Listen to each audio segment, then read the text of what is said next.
सगुन जोहार तेहना वीडियो रे सनाम को सगुन दाराम मेना अलिंगे सुकुमार सोरेन जमशेदपुर झारखंड खन और तेहना टॉपिक दो अडिगे नापाया अडिगे बेसा और अडिगे चेहरा हा अलिंगा ओनारे अडी कुसी मेना तेहना टॉपिक रे आपे को नोआ टॉपिक इदी कते नी लई बुझो आपे कना लई सडे आपे कना लिंग और नोआते पालेट अडेगन होड़ आबोरिन को बदलवा कि बांग उनको नापाय होड़ नापाय चेहरा उनको जहां जीवन शैली कना नोआ बदल रेनांग को चेष्टाया जहां शैली ते नितो को उनको को आको जीवन यापन को पाले नोआते मिटिज उनको मैसेज चला कि बांगे नोंका दो बांग नोंका हुयु दरकारों कना नोंका दो बांग नोंका हुयु दरकारों कना मिटिज आको तलारे को तुलया मिटिज आको तलारे को बिचेरा मिटिज आको तलारे मिटिज कथा को दोहोया और कथा उना दोहो कतेत को बरुन व्यवहारा इनखान पाले नोआ आको नापाय लगित अड़ी मारंग मैसेज चलाव दाड़े नोआ वीडियो ते अदो सनाम को ठेन निहोर मेना नोआ वीडियो बन शेयर मा सब्सक्राइब माबन लाइक माबन कमेंट माबन कथा को बन लई मा आरो चेचित कथा को आंजम सनाय बना तो तेहना टॉपिक दो हुयुक कना कि आबरिन होड़ संताल समाज से आदिवासी समाज रिन होड़ नितो लोगन धरा चिका को गुजुक कना अड़ी लोगन धरा चिका को गुजुक कना जबकि मांग ए मेनआ ऑन एवरेज सिदाय होड़ आबरिन होड़ को जहां को गुजुक थाहे बोंगा तला को उनको को उमर ताहे 90 खन 100 साल भीतर रे को गुजुक थाहे 90 या 80 खन दो चेतान के को जीवित को ताहेन ताहेन 80 खन चेतान के 90 खन 100 साल अंतराल रे को गुजुक कान थाहे मेनका नितो रिन होड़ जदि बन नेले को इनकान 60 खन 70 साल अंतराल रे को गुजुक कना का नो जे 20 साल जहां गैपिंग कना 20 साल मांग रे अब चेदा बन गुजुक कना नोआ इदी कते अलिंग आपे को तला रे कथा दो सनाय लिंगा और पालेन अलिंग हिसाबते नापाय लिंग उहेर का नोआ जहां को बन कुसी सरहाव माबन जहां को बाबन कुसी उतरा उनको ठेन दो अलिंग इकलिंग खोजोआ नोना चिदा हुयुक कना नोआ इदी कते आपे को ठेन कथा लिंग दोहोया मिद बार कथा आंजम पे ताबो चिदो पे हुई दड़े आपे अलिंग खन ढेर पे बड़ाय मेनखान अलिंग जहां अनुभव कना ओना आपे तला रे तेहिन लिंग दोहोया अनो अनुभव ते पालेन मिद बांग मिद होड़ जदि बन बंचा चे बांग मिद होड़ मिड जीवन शैली रे बदलाव बन अगुया एनखान अड़ी चेहरा हुयुक तो चलो तेहना टॉपिक रे गलमाराव बन एहोबा एनखान बार टॉपिक रे हुयुक कना सिदाय और नितो एनखान नितो दबन मांगा सिदाया ताइनो माबन नितो गा मांग बन गलमारा नितो वर्तमान मिडी जीवन शैली जदि मानवा बन नेला एनखान चेक लेका मेना चाहे आतु दिसम रे मेना या बाजार रे मेना जहां रे गे मेना उनिया जीवन शैली चेक लेका हुयुक कना सेता ए बेरेट कना अरूप फुरचे कनाय दतनी फुरचे कनाय जोम आय और कमी चला उनका गी गिदरे को बेरेट कना को फुरचे कड़ा कना को सपड़ा कना को फिर स्कूल को चला कना ट्यूशन को चला कना उनका गे जहां आयो को मेना को दई को मई को जा तिरले को मेना को नुकु को अड़गात खन को बेरेट कना को कमी को दिन भर को कमी किचुगान समय को आराम और उनका गे आयुब हाबी हो और आयुब बेड़ा दो जेते होड़ गे आयुब बेड़ा दो अधिकांश जहां को कमी को बन हिजू कना कोड़ा हुयु कुड़ी हुयु तिरले को हुयु आयो को बाबा को दई को दादा को काका को मम्मी को जहां गे सगे अब मनमी मेना बना उनको रे सना होड़ बन नेले को जते होड़ गे फेसबुक यूट्यूब सोशल मीडिया रे नंग बन उपयोग नेले अबन अली लेकाना जहां वीडियो को मेना नोआ को नोआ टाइम रे बन नेले गया अड़ी गान उनका जिनिस मेना जहां बन नेले 10 खन 11 बजे हाबी अब बन बेगेट का कना बाजार करे दो 12 बजे हाबी जो को बेगेट का कना आतु दिसम दो हार्डली 10 बजे ते दो मोटा मोटी को जपी दिया नौकाते दिन अब पारंगो कना दो रेगुलर कंटिन्यू जेते होड़ा निंका गे दिन चला कना बेरेट कना बन कमी अबन तिकिन बेड़ा बन आराम जोगे और आयुब बेड़ा बन कमी और यूट्यूब फेसबुक को बन नेले और फिर जपी दे अबन निये गे अब दिनचर्या कना और जोम करे हो नितोगा डेट रे दो बाजार नगर हो चे आतु दिसम रे हो अडिगान जिनिस होड़ा प्रोडक्ट बन जोमेया अब सेल्फ प्रोडक्ट दो बनु अनि सेल्फ प्रोडक्ट मीन्स अब निजेते टीसी कसरी छोला चे अब आड़ा सकाम हो अडिगान जिनिस दो निजेते बाबन चासे और सल्फेट को एमान तेमान दोमेडर बन व्यवहार उर्वरक क्षमता जहां हसार नांग अब जबरदस्ती अब तक बन चाबा अचोका नोरे दोहड़ा बाबन कमी दाड़िया कना कि उर्वरक क्षमता चे लेकाते बेना बिना सल्फेट को एम कते जैविक पदार्थ जहां जैविक मतलब जा खाद कना नोआ कोरेना हो उपयोग बाबन दाड़िया कना नोआ हार्डली नितोगा डेट रे बन नेलेआ कि डिपेंडेंट मेना बना शहर बाजार रिन कान दो हाने चिप्स को चे बकान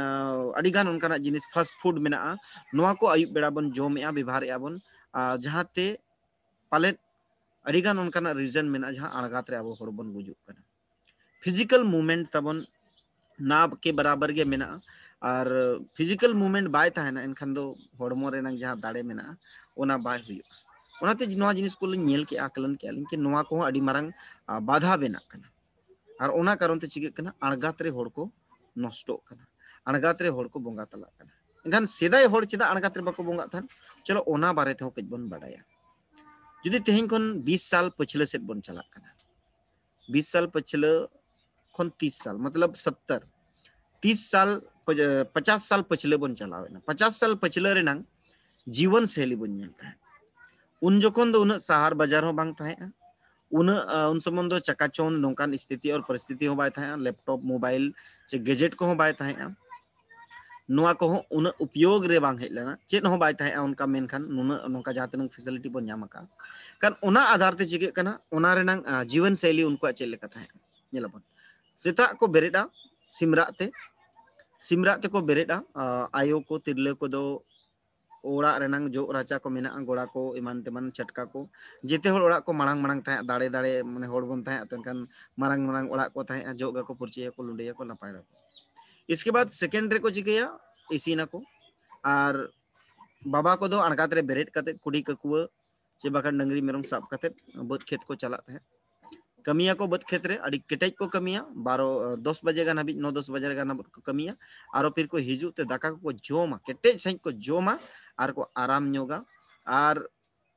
अतु टोला करे दारे को मेना खान ओना दारे करे को दुड़ुब मिट कते को गालमारा गालोचा को चेक लेका बेस चेक लेका बांग हाट को इदी कते पता को इदी कते सनामा इदी कते को गालमारा नोआ दो अतु दिसम ना जीवन शैली नंग कथा बन रोड़े है और सार नगर उन जो उन बाय था तो उन जोखन अब कथा बन रोड़े एनखान नोका को गालमारा उनका के आयुब बेड़ा हो आरो को छुटा कमिया को और 6 बजे 5-6 बजे ते तो मोटा मोटी जितना कमी को चबाया 7 बजे गानते दो सीधा अतु उड़ा रे दो दाका को जम थाहे नितो का डेट रो 7 बजे गानते अतु उड़ा रे दाका तो को जम गया दाका को जोमा दाका जम पर चेत को चिके थाहे आखड़ा रे को हिजो थाहे लंगा एड़े लांगड़े को एने थाहे अनो राज कना लंगा एड़े लांगड़े नंग अडी मारंग राज कना हड़ जीवित थाहे रेना नोआ अब ठीके हुई नितो का डेट रो नोआ जिनिस बन कराव दड़ेया नोआ ते मिटे यूनिटी हो अब तला रे हिजो नोआ ते मिटे जुमीद हो अब तला रे हुई लांगड़े को एने थाहे तीना घंटा को एने थाहे अड़ीर तो बांग 2 घंटा हार्डली 8 को 9-10 बखन 8:30 बजे तक माने 1 घंटा को एने थाहे 1 घंटा एने रे चिका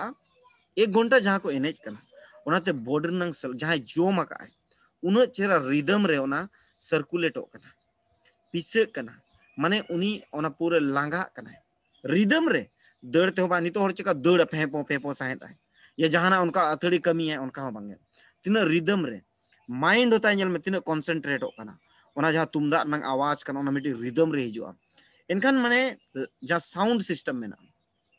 मनुष्य रे ओना साउंड सिस्टम ना जहां प्रभाव में ना ओना रिदम ते पूरा बॉडी रे ताय ओना प्रभाव बोलोयना इने क्या 1.5 घंटा 2 घंटा लांगा होय लांगायना लेकिन ठीका तो बाय ठीका दड़िया कना फिजिकली लांगायना मेंटली तो बाय लांगा कना फिजिकली लांगायना रेस्ट नाम माने पूरा हड़मो उनिया तो पूरा ताय येना गाबावेना जहां जोम लदा जेते गाबावेना अब जोखन उनी हड़ना भागाव कते ओड़ा सेन कते जपिदा से के फुल्ली रेस्ट ते जपिदा उन दो अडी चेहरा जपिदा माने सेता उतरे 2-3 बजे उतरे बेरेदा चिकते 5 से 6 घंटा जपिदा एवरेज कना 6 खन 8 घंटा तला रे जपिद दरकार कना जुदी उनी 6 घंटा हो जपिद किया का पूरा उनी पाचन क्रिया माइंड फ्रेश एना ताय जितना पूरा क्लीन कते उनी जपिद किया है माने जातना दुख ताय हरके ताय सासता दिन भर जहां के ताय एने ते सेरेन ते ओना चापा किया और जपिद किया जपिद रेगे दाड़े मेना 24 घंटा रे 8 घंटा मतलब 6 घंटा आसपास अब बन जपिदा 6 घंटा आसपास बन जपिदा 6 घंटा रे न जपिद कारण ते पूरा 18 घंटा बन खटाव दड़ेया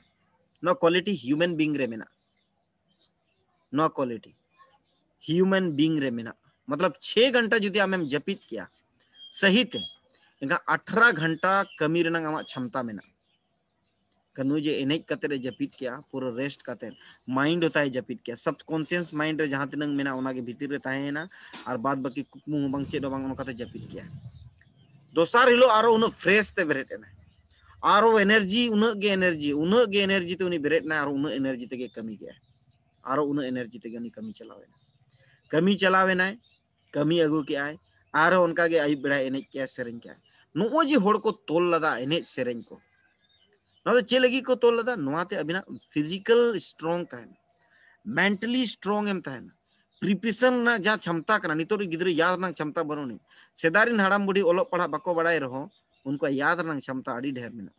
मेरी सेरेन उना बारिन सेरेन्या कि उना हिड़िंग गी बनी प्रैक्टिस आबो होड़ नितो एट द टाइम रिन होड़ा प्रैक्टिस बनोनी सेदारिन होड़ा उना प्रैक्टिस था ना प्रैक्टिस कारण तेगे आबोरिन होड़ दो नुना जीवित को था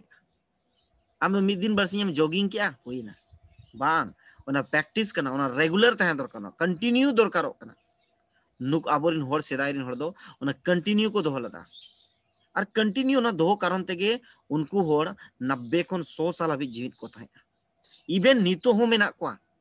90 खन 100 साल हाबी नितो हो केटेज गे को रोड लांदाया केटेज गे को गालमारा कना उनको जो फिजिकल मेना अड़ी केटेज स्ट्रांग मेना बॉडी फिटनेस जहाँ मेना अड़ी केटेज मेना लाबार लुबुर बनु को नो दो चेक फिजिकल उन्हें केटेज दो उन्हें जो उन्हें मेहनत का 10 साल 12 साल 15 साल हाबी एने सेरें उन्हें दिन तहे नुआ जहाँ फिजिकल मूवमेंट तक नुआ कारण ते आबोरिन होड़ चिकाना अड़ी केटेज को तहे नितो का डेट रे ओना जिनिस को माबन हिड़िंग किया अब आना फास्ट फूड बन जमे आड़ी हाना नवा जम यूर नंगा कोई अब रूल एंड रेगुलेशन बनोनी फूडिंग को पूरा हाना नवा सल्फेट को मान तमन उन जो आकोते को उपजाव तहन आकोते के जितना चेदा कि कंपनी को बाय तहया नितो चिकैना कंपनी में हेजना आमा हासा हो उना के मेना मेनखान आम दो हासा रे दो बाम छुटे कना आम दो कंपनी रे गेम छुटे कना 12 घंटा कंपनी रे एमेआ 8 घंटा जदिम जपीदिया गा सारे जिना तने 6 घंटा मा फेसबुक रे यूट्यूब रे फलना ढेकना रे एमेआ उनका के एजुकेशन सिस्टम रे गिद्रे जहाँ मेना को उनको उनका के जे ओकोय गिद्रे हो परे बनु को नितो का डेट रे मोबाइल जेते उड़ा रे मेना जेते उड़ा रे गिद्रे मोबाइल रे को नेले दिया लेकिन उनको फिजिकल फिटनेस चाबाइना शहर खन 10 किलोमीटर आसपास रेडिएशन रे मा उनको गिद्रा मा फिजिकल मूवमेंट के चाबा उतर ना तको हाडू गुडू झलकित कित चे एमाना उनका जहाँ फिजिकल खेल ताहे जहाँ ते मेंटली प्रिपेयर जहाँ किचुगन बोल नहीं को नितो बंचावा कना ट्रेनिंग फेनिंग चेन हो बनुनी उनकान एने सेरेन चेन हो बनुनी अड़ी कम ना के बराबर गे अतु रहो तुमदा टमक गे बाय तंका एने जम चिगते नुआ जिनिस को नेल कि गोज आबोरिन होड़ गुजु चिका को गुजु कना संगे 50 60 70 साल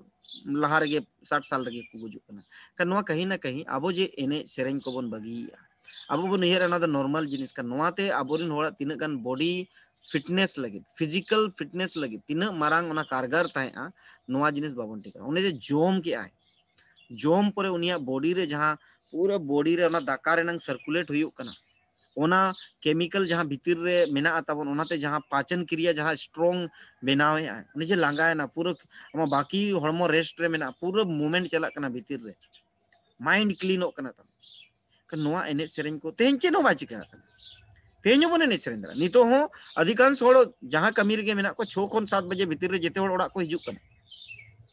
हाँ जहाँ अतु दिसम को बाहर में को उनको अलग कथा करना मेनका जहाँ टाटा स्टील को मेना बोना यूसीएल को मेना बोना एचसीएल को मेना बोना कॉर्पोरेट सुर साइड के जहाँ आदितपुर को मेना बोना चे बखान जहाँ झारखंड भीतर रांची को मेना बोना धनबाद को मेना बोना बोकारो को मेना बोना 1 घंटा से मतलब 1 से 2 घंटा पर छुट्टी करते 5 बजे 7 बजे तो ओड़ा बन सेटो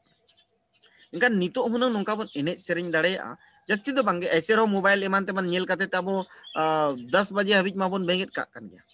11 12 1 2 3 4 5 मतलब 6 घंटा नोडे होबन अब 6-7 घंटा के बन जपी दिया का नोआ जिनिस को नितो जदी कंटिन्यू बन दो का इनका डेफिनेटली अब जहाँ गुजु रेनांग जहाँ रेशियो ढेरो कना ओना कमो आबरन होड़ फिजिकली अड़ी स्ट्रांग को ताहेना और जदी नोंका आरो प्रैक्टिस रे बन ताहेना एनखान आरो बेस बन ताहेना नोआते चिका से फिजिकल हॉर्मो मा बेस ताहेना आमा कल्चर हो बंचा अड़ी गान जिनिस माने एक दूसरे साथ जुड़ो ताहेना नोते आबोरन होड़ तुमदा टमाक बाज बजना को चेदोआ अतु कोड़ा गिद्रे ओडोक आको चेदो आको नोआ जिनिस को मेना का नोना रीजन कना तेज अणगात रे होड़ गुजु रेना और सिदाय होड़ अणगात रे बांग गुजु रेना और ऊपर से कच परहेज जम न्यू करे हो परहेज गड़ी घोड़ा को गिद्रे को अड़ी अथड़ी को लगाया उनको नोआ बाको येरा कि इन उन मुश्किल तो को जन्म आकादिया हरा बुरु आकादिया को धाय धुई फाई फुई बइन लगाया ताकि अननेचुरल डेथ आलो हुयुक मा प्रॉब्लम नोआ मेना अबो संताल समाज रे नेले को गिद्रे संताल लड़का माले मुडे गिद्रे को नेले को अननेचुरल डेथ अड़ी जस्ती है करनी 10-15 साल खन एवरेज खन अननेचुरल डेथ मतलब उनिया तो गुजुना समय तो बांग कना मेनखान उनी होड़े गोजेना चे लेकाते एक्सीडेंटल गोजेना एक्सीडेंट तेगे अड़ी अड़ी आयमा होड़ को गोजे कना एनका नो अननेचुरल डेथ जहां कना से नोआते अड़ी गान होड़ आरो मानसिक रूप ते प्रभाव को आय तो ओना खातिर ते आयो बाबा को ठेनो निहोर में नो वीडियो माध्यम ते कि आपरे गिद्रे को तबन नेल दो नेल को पे अड़ी अड़गात को गड़ी घोड़ा आलो पे माकवा फिजिकली मूवमेंट दो अतु दिसम रे हुई दरकार ओना मेनका शहर बाजार करे उना ओना गड़ी घोड़ा रनांग आलो बन माकवा अधिकांश गड़ी घोड़ा के पूरा ओना कोशिश मा ढेर कोन ढेर पब्लिक जहा ट्रांसपोर्टिंग मेना नोआ यूज चो को पैसा ची बिष्टुपुर जुदी चला चना को जा बाजार को चला रांची को चला चना गा मेता को बाबू हम पब्लिक जहा मेना नोआ को यूज में अधिकांश मोटरसाइकिल एक्सीडेंट ते के जस्ती होड़ को गोज कना मतलब अननेचुरल डेथ रे कोड़ा को जुदी मेनाम इनखान दो अननेचुरल डेथ रे को गोज कना kan नोआ को कमो फिजिकल मूवमेंट नोआ एने सेरेंज को दो अडी फायदेमंद गया नोआ ते पॉल्यूशन हो कंट्रोल रहता है जहाँ साउंड पॉल्यूशन हुई कना तेन डीजे पीजे एमान तेमान जहाँ बने कनवा चिका तुमदा टमक नोते कल्चर होतम बंचावेना साउंड हो इफेक्ट खन बंचावेना फिजिकल स्ट्रांग एना तम आमा शारीरिक ग्रोथ हुई कना जितना रूप तम मानसिक रूप ते एमान रूप ते जितने रूप ते हम केटेजो कना तीना फायदेमंद गया नुकसान मा बनु तो नितो हो एने सेरेंज तेमा नुकसान मा बनु नि आमी गिद्रे पढ़ा नंकना से भाई इनका रूटीन उनका के बनावाय में रूटीन बनावाय में rules and regulation time and table ओना सही ते बनाव में मैनेजिंग पावर बाम दाड़े कन मेना ले आले को फोन आले पे गलमारा पे अब बन बनावा पे rules and regulation time and table तीना खर्चा 500 टका 1000 टका तीना खर्चा नोआते जुदी आमा फैमिली जुदी स्ट्रांग ताहन कना फैमिली रे होड़ बेस्ट ताहन कना एंगन 150 टका चे 1000 टका खर्चा तो चेत प्रॉब्लम कना चेत नो प्रॉब्लम बंग कना लाख टका करोड़ टका नोआ जीवन उन मारांगा जिनिस कना कि नोआ नाम दोड़ा अड़ी मुश्किल एंगन नोना खातिर ते नोआ लगे अब मेना बना एडवाइस एम लगे ओना लगे ते 9031092212 रे डिस्क्रिप्शन हो लतार मेना आपे कॉल दाड़े आपे व्हाट्सएप दाड़े आपे और अब नोआ कमी करे के नितो बन लहा कन ताकि आबोरिन होड़ खाली भाषण एकलाते बाय गनो ओना कमी हुयो स्टार्ट हुयो kan nongkate alinya व्यक्तिगत अनुभव कना नोआ कोदो कि नongkate सेदाय होड़ कोआ जहां जीवन शैली ताहे आ अड़ी स्ट्रांग ताहे आ और नितो रिन होड़ा नोआ जीवन शैली उनका बाको मनाव बतावे आ ओना कारण ते गुजु को जहां माने अननेचुरल डेथ बन मेता गानो समय खन मांग रे होड़ को गुजु कना नोआ कोदो नोआ ना रीजन कना जुदी आबो सेदाय लेका गे चेदा कि ओना सेदाय रूल्स एंड रेगुलेशन फॉलो ते आमा नुकसान गे बनु अनि इनखान इन मेना उनखाना रूल एंड रेगुलेशन फॉलो में जहाँ तमा नुकसान के बनो kan ma niya video re judi ape onkana jinis pe chet napai lekan jinis ape chet akana bujhawe na pe enkan jarur ge no video like pe share pe ar ape judi katha ko mena enkan do comment madhyam te alin ten do hoy pe ona comment link padhawa nyel alin ar ona kosis alin aro oka lekan video ko dorkaro kana noa ko idi kate no judi hor jiwit em tahena enkan andolan huyuk gya education huyuk gya development huyuk adi gan jinis em koraw dare judi hor jiwit ge bam tahena फिर enkan chikaya अडिगान उनका के आबोरिन होड़ को हाड़ाम को मेना को नितो हो उनको वैल्यूलेस बन बुझेवेट को मेनका उन दो वैल्यूलेस दो बांकन का वैल्यू कना को उनको जहां अनुभव मेना उनको कोठन बन कुली को मा चे लेका को ताहे चेत को चिका थान चेत को कमी थान नोआ को उनको कोठन बन चेदो मा नोआ को जुदी बन चेदो हिजु दिन कान आबोरिन गिद्रा जहां विल पावर मेना जहां मोरली स्ट्रांग गया को गिद्रा को तब उनको आरो ढेर कोन ढेर जगह रे को चलाव दरा ढेर कोन ढेर जगह रे को सेटो दरा आमा नागाम आलो हिड़िया आगाम डाहर मार्शालोआ आमा नागाम आलो हिड़िया आमा आगाम डाहर मार्शालोआ तो मानिए को मेन कते गे अली सुकुमार सोरेन जमशेदपुर झारखंड कोन तेहना वीडियो दो नेडे गेबन केचेदे मुचेदे आबन मा दोहराते सनम को सगुन जोहार अड़ी साय साय सारा नो वीडियो नेल मुचेद लगी निये को मेन कते गे तेहना वीडियो दो बन मुचेदे जोहार।